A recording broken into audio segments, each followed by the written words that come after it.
എല്ലാവർക്കും നമ്മുടെ ചാനലിലേക്ക് സ്വാഗതം. ഇന്നത്തെ നമ്മുടെ റെസിപ്പി നല്ല അടിപൊളി ഒരു മത്തി മുളകിട്ടതാണ്. നമ്മൾ പാല സ്റ്റൈലിലാണ് ഇത് വെക്കുന്നത് കേട്ടോ.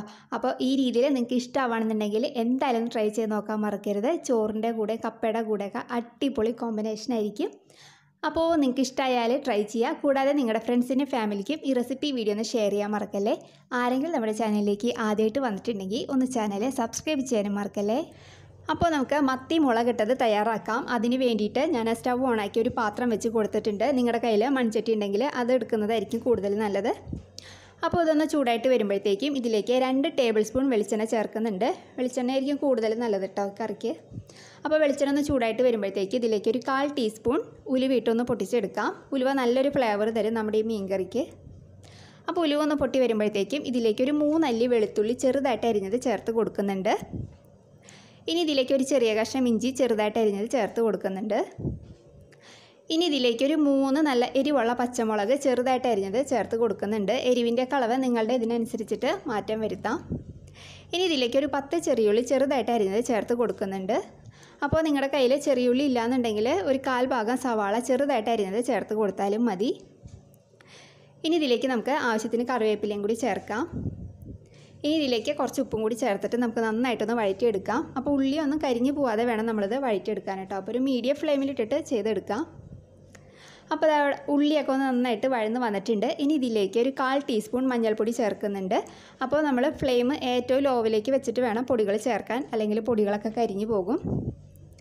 അപ്പോൾ മഞ്ഞൾപ്പൊടി ചേർത്തിട്ടുണ്ട്. ഇനി ഇതിലേക്ക് ഒരു 2.5 ടീസ്പൂൺ നല്ല എരിവുള്ള മുളക് പൊടി ചേർക്കുന്നുണ്ട്. അപ്പോൾ എരിവിൻ്റെ അളവ് നിങ്ങളുടെ ഇതിനനുസരിച്ചിട്ട് മാറ്റം വരുത്താം.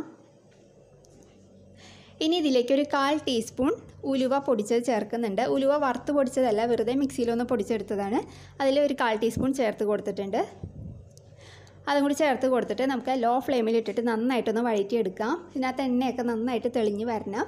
അതേപോലെ പൊടികളുടെ പച്ചമണമൊക്കെ ഒന്ന് മാറി നന്നായിട്ട് കിട്ടണം. അതുവരെ നമുക്കൊന്ന് വഴറ്റിയെടുക്കാം. അപ്പോൾ അത് അവിടെ നന്നായിട്ട് വഴന്ന് വന്നിട്ടുണ്ട്.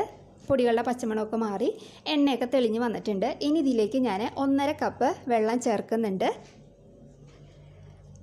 അപ്പോൾ വെള്ളം കൂടി ചേർത്ത് കൊടുത്തിട്ടുണ്ട്. ഇതിനി നമുക്ക് നന്നായിട്ടൊന്ന് വെട്ടി തിളപ്പിച്ചെടുക്കാം. അപ്പോൾ നമുക്ക് ഫ്ലെയിം ഏറ്റവും ഹൈയിലേക്ക് വെച്ച് കൊടുക്കാം. എന്നിട്ട് നന്നായിട്ടൊന്ന് തിളച്ച് വരട്ടെ. അപ്പോൾ അതവിടെ നന്നായിട്ട് തിളച്ച് വരുന്നുണ്ട്. ഇനി ഇതിലേക്ക് ഞാൻ 2 കഷ്ണം കുടംപുളിയാണ് ചേർക്കുന്നത്. നന്നായിട്ട് കഴുകിയൊക്കെ എടുത്തിരിക്കുന്നതാണ്. അത് ചേർത്ത് കൊടുത്തിട്ടുണ്ട്. അപ്പോൾ നിങ്ങളുടെ പുളിയുടെ ഇതനുസരിച്ചിട്ട് ചേർത്ത് കൊടുക്കാം കേട്ടോ. അപ്പോൾ അത് വീണ്ടും നന്നായിട്ടൊന്ന് തിളച്ച് വരട്ടെ. ഇനി ഇതിലേക്ക് ഞാൻ 1/2 കിലോ ചാളയാണ് എടുത്തിട്ടുണ്ടായിരുന്നത്. അത് നന്നായിട്ട് കഴുകി വൃത്തിയാക്കി അതൊന്ന് വരഞ്ഞൊക്കെ കൊടുത്തിട്ടുണ്ടായിരുന്നു. അതിനകത്തേക്ക് ചേർക്കുന്നുണ്ട്. എന്നതിന് ശേഷം നമുക്കിത് നന്നായിട്ടൊന്ന് ചുറ്റിച്ച് കൊടുക്കാം. ഇനി ഇത് നമുക്ക് മീഡിയം ഫ്ലെയിമിലിട്ടിട്ട് ഒരു 10 മിനിറ്റ് നന്നായിട്ടൊന്ന് വേവിച്ചെടുക്കാം. അപ്പോൾ നിങ്ങൾക്ക് നന്നായിട്ട് ചാറ് വേണമെന്നുണ്ടെങ്കിൽ അധിക സമയമായിട്ട് വേവിക്കേണ്ട ആവശ്യമില്ല. അപ്പോൾ ഞാൻ വല്ലാതെ ചാറ് വറ്റിച്ചെടുക്കുന്നില്ല, ചെറുതായിട്ട് ഒന്ന് കുറുകിയാണ് എടുക്കുന്നത് കേട്ടോ. അപ്പോൾ നന്നായിട്ട് വറ്റിച്ചെടുക്കുകയെന്നുണ്ടെങ്കിൽ കുറച്ചധികം സമയം ഇട്ടിട്ടൊന്ന് നിങ്ങൾ ഇതൊന്ന് വേവിച്ചെടുത്താൽ മതി. അപ്പോൾ ഇതവിടെ നന്നായിട്ട് കുറുകി വരാൻ തുടങ്ങുന്നുണ്ട്. അപ്പോൾ ഞാനിത് അടച്ചൊന്നും വെച്ചിട്ടില്ലായിരുന്നു, ഇതേപോലെ തുറന്ന് വെച്ചിട്ട് തന്നെയാണ് നന്നായിട്ട് വേവിച്ചെടുത്തിരിക്കുന്നത് കേട്ടോ. അപ്പോൾ ഒരു 10 മിനിറ്റ് കഴിഞ്ഞിട്ടുണ്ട്. അപ്പോൾ അതവിടെ നന്നായിട്ട് റെഡിയായി വന്നിട്ടുണ്ട്. ഇനി നമുക്കിത് ഫ്ലെയിം ഓഫ് ചെയ്ത് വെക്കാം. ഞാൻ ഈ ഒരു പാകത്തിനാണ് എടുക്കുന്നത്, കാരണം ഇത് ഇരുന്ന് കഴിയുമ്പോൾ കുറച്ചും കൂടി ഒന്ന് കുറുകി വരും. ഇനി ഇതിലേക്ക് ഞാൻ ഒരു 2 തണ്ട് കറിവേപ്പില ചേർക്കുന്നുണ്ട്. പിന്നെ ഇതിലേക്ക് 1 ടീസ്പൂൺ വെളിച്ചെണ്ണയും കൂടി ചേർത്ത് കൊടുക്കുന്നുണ്ട് കേട്ടോ.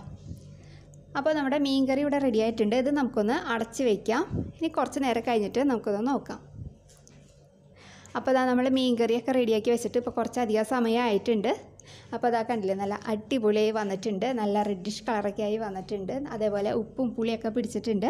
അപ്പോൾ നിങ്ങൾക്ക് പറ്റുന്നുണ്ടെങ്കിൽ ഇത് തലേ ദിവസം തയ്യാറാക്കിയിട്ട് പിറ്റേ ദിവസത്തേക്ക് എടുക്കുകയാണെങ്കിൽ അടിപൊളി ടേസ്റ്റ് ആയിരിക്കും. അല്ലെങ്കിൽ മിനിമം ഒരു അരമണിക്കൂറെങ്കിലും ഇത് മാറ്റി വയ്ക്കാൻ ശ്രദ്ധിക്കുക കേട്ടോ. അപ്പോൾ നിങ്ങൾക്ക് ഇഷ്ടമായാൽ എന്തായാലും ഒന്ന് ട്രൈ ചെയ്ത് നോക്കാൻ മറക്കരുത്. ചോറിനും കപ്പയ്ക്കും എല്ലാത്തിൻ്റെയും കൂടെ അടിപൊളി കോമ്പിനേഷനാണ്. അപ്പോൾ നമുക്ക് നല്ലൊരു വീഡിയോ ആയിട്ട് അടുത്ത ദിവസം കാണാം. താങ്ക്